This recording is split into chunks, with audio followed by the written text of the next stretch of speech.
जगन्नाथ सांग मैंने आशा करुच्ची समस्ते बहुत ही भलरे थे। तो आज आमर भिडर टॉपिक हूँ गोटे भल सुंदर वैकेंसी मु नहीं आसी ओके जोटा जूनियर क्लर्क रो वैकेंसी रहिबो टोटाल 13टी पोस्ट रहिबो हला। तो से वैकेंसी रिगार्डिंग आम डिटेल रे डिस्कशन करवा कौन रही एज कौन रही क्वालिफिकेशन केते कौन वैकेंसी कौ डिस्ट्रिक्ट पाई अच्छी ओके ये समस्त विषय आम डिस्कशन करवा। ता पूर्व जो मैंने चैनल को नुआ कर आसीच निश्चित भाव में चैनल को सब्सक्राइब करूँ ओके और प्ले लिस्ट को जाइए आमर समस्त वीडियो को देखूँ ओके। तो स्टार्ट करवा वीडियोटी को देख ये जो नोटिफिकेशन आसी पिला माने ये आसी कौटू ना ऑफिस ऑफ द डिस्ट्रिक्ट जज सुंदरगढ़ डिस्ट्रिक्ट रू एटा नोटिफिकेशन टी आसी जोटा कि डिस्ट्रिक्ट कोर्ट तरफ रू एटा नोटिफिकेशन टी आसी है एवं ये नोटिफिकेशन रे कौन रही ना ये किसी पोस्ट रो वैकेंसी आसी जमती कि जूनियर क्लर्क पाई वैकेंसी आसी जूनियर टाइपिस्ट स्टेनोग्राफर आउ सैलरीड अमीन पाई आसी। तो यू सबुठू आमर मेन पोस्ट जोटा सेटा है जूनियर क्लर्क ओके। तो जूनियर क्लर्क विषय रे एबे आमे डिस्कशन करवा। देख जूनियर क्लर्क रो टोटाल वैकेंसी जदि आमे देखिबा टोटाल 13टी वैकेंसी अच्छी जो अनरिजर्व 5टी अच्छी अनरिजर्व ओमेन पाई 2टी एससीबीसी रो टोटाल नील अच्छी है एससी पाई 2टी एससी ओमेन गोटे एसटी 2टा एसटी ओमेन गोटे अच्छी एमती टोटाल 13टी वैकेंसी अच्छी। तार सैलरी स्केल जो देखा ये लेवल 4 रहिबो जोटा 19,900 रु 63,200 पर्यंत रहिबो है। अदर पोस्ट विषय में मुझे कहूना ओके आमर जूनियर क्लर्क विषय आम डिस्कसन करवा ओके। तो ये है वैकेंसी जापर केते कौन अच्छी कौ डिस्ट्रिक्ट रू आसी जानीला।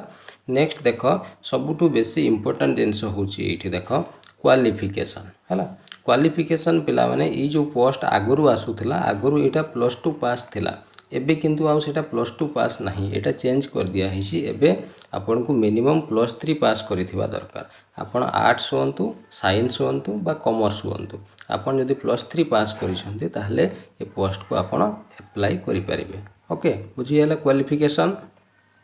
नेक्स्ट आउ गोटे जिनस आपनकर थिबा दरकार सेटा हला कंप्यूटर आपन को पाखरे कंप्यूटर सर्टिफिकेट निहाती थिबा दरकार।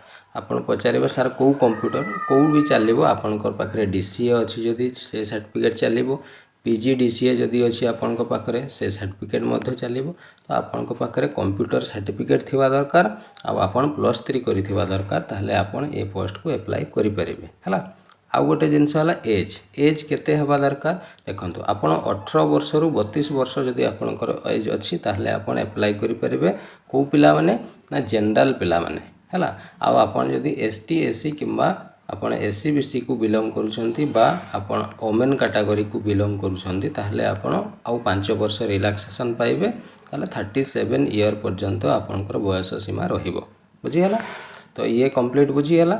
नेक्स्ट इंपोर्टेंट पॉइंट यार सिलेक्शन प्रोसीडियर कौन रहिबो देखो सिलेक्शन प्रोसीडियर आमे हाँ आउ गोटे इंपोर्टेंट पॉइंट देखो कौन सी एग्जामिनेशन फी नहीं है आपन फ्री रे या को अप्लाई करि परिबे।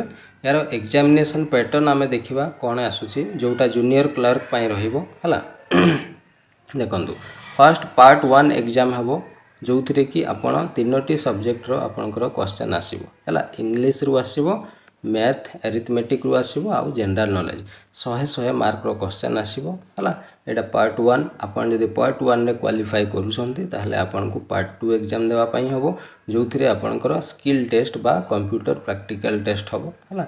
सेटा यदि आपन क्वालिफाई करूछंती ताहले पार्ट 3 जोटा कि आपनकर भाइबा हबो हला। तो ये सब कंप्लीट कर देले आपन से चाकरी पई एलिजिबल हे जेबे बुझी हला। तो ये एग्जाम केमती कोन हला बुझी हला। आउ गोटे पॉइंट इंपोर्टेंट पॉइंट आपन केमती अप्लाई करेंगे देखंतु एटा अप्लाई करबा पई आपन कोन करिवे सुंदरगढ़ डिस्ट्रिक्ट रो डिस्ट्रिक्ट कोर्ट रो वेबसाइट को आपन जाई परिवे सेठू गोटे फॉर्म आसुची सेटा को आपन डाउनलोड करि नेबे हला। से फॉर्म टा मु देखै दूची केमती फॉर्म टा आसे देखंतु से फॉर्म टा आपन को ऑफलाइन रे अप्लाई करबा पई पड़िबो हला। ए देखंतु एटा हला से फॉर्म ए फॉर्म टी को आपन डाउनलोड करी कि एटी आपनकर फोटो जहा जा एटी सब फिल अप करी कि आपन सब एटा को ऑफलाइन स्पीड पोस्ट माध्यम रे याकू आपन पठै देबे। तार एड्रेस मध्य एटी अछि नोटिफिकेशन रे आपन याकू एड्रेस देई कि आपन स्पीड पोस्ट माध्यम रे पठै परिबे बुझी हला। तो ये थिला गोटे सुंदर वैकेंसी जोटा जूनियर क्लार्क रो वैकेंसी थिला।